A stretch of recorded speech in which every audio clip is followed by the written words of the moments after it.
Tata Power is hopeful of disposing of some non-core assets to pare down debt. In a special conversation with Kritika Saxena, Anil Sardana, the MD and CEO of the company, adds that debt raising and refinancing for the Mundra plant is still on the table. We'll leave you with the conversation. Thanks very much for being with us this morning. That's a wrap on Bazaar. The impact will be an under-recovery on the fuel side at about 60 paisa per kilowatt hour if the present coal prices prevail. Which is quite large because we generate close to about 27,000 million units from Mundra. So therefore, that's a severe impact. But as I said, our hedge with the coal prices will work. So that is the advantage. If Mundra is going to suffer close to about 700, 800 crore losses, we will have close to about 650, 700 crore income from coal companies. So therefore, that natural hedge is going to work. The second part that you said is in terms of the fact that how Mundra situation will be mitigated by coal.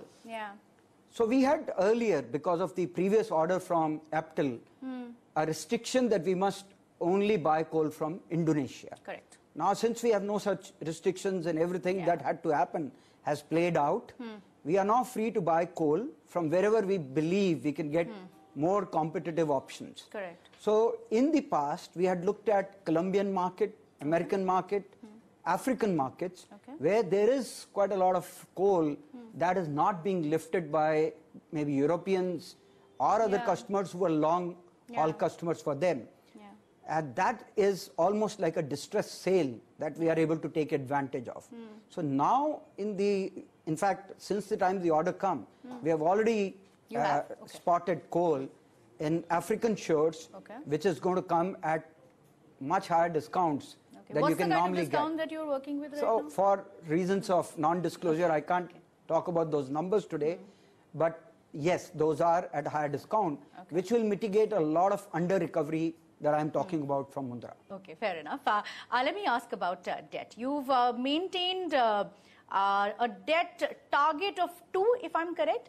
What is the timeline that you're giving to yourself? By how much can we look at bringing down debt? Can you give me some figures as to what you're working with in terms of a 2018 or even a 2020 target for that matter? Okay, let me start by saying the normative debt levels for this sector are 2.33. Yeah. Since we are from a debt to equity ratio. That's right. Yeah. 2.33 as the debt to equity ratio. Since we have gone higher, when we particularly did the large acquisition last year, we did that through debt instrument. We did not have any equity from shareholders at that time. So during the current year, our plan is that we will do 2 things. One, try and dispose of non-core assets, which are there for a long time that we had retained within ourselves, try and see as to what we can fetch out.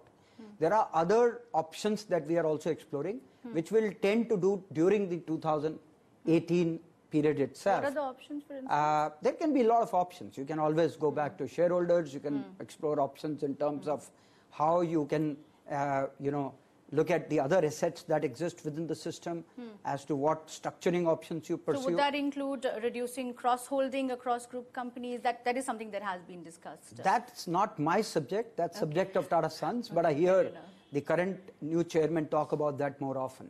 Okay. So that's the agenda that they will pursue. But as far as the company is concerned, it look at its non-core assets. It look at its other core assets where it believes it can get value for money.